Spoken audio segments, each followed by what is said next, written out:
Hi guys, ఇవాల్టి కథ బద్ధకం. ఒక అడవిలో కుందేలు జింక కలిసిమెలిసి ఉండేవి.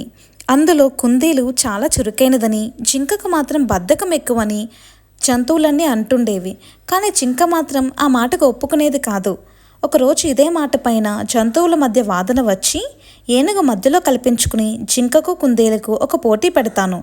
ఒక పెద్ద తుంపను మన కొలను ప్రాంతంలోనే దాచిపెడతాను. దాన్ని ఇద్దరిలో ఎవరు వెతికి తీసుకొస్తే వారే విజేత అని చెప్పింది. దానికి కుందేలు జింక సరే అన్నాయి. పోటీ మొదలు కాగానే కాసేపు గబగబా వెతికిన జింకకు అంతలోనే విసుగొచ్చి, అబ్బా, ఇంత పెద్ద ప్రాంతంలో ఆ దుంపను వెతకడం అంటే కష్టమే అని ఓ చెట్టు వద్ద కూర్చుండిపోయింది. కుందేలు మాత్రం ప్రతి చోట వెతికి దుంపను సాధించింది. తీరా చూస్తే ఆ దుంప జింక కూర్చున్న చెట్టు త్వరలోనే ఉంది. అయ్యో, పక్కనే ఉన్న బద్ధకంతో చూడక ఓడిపోయానే అని బాధపడి జింక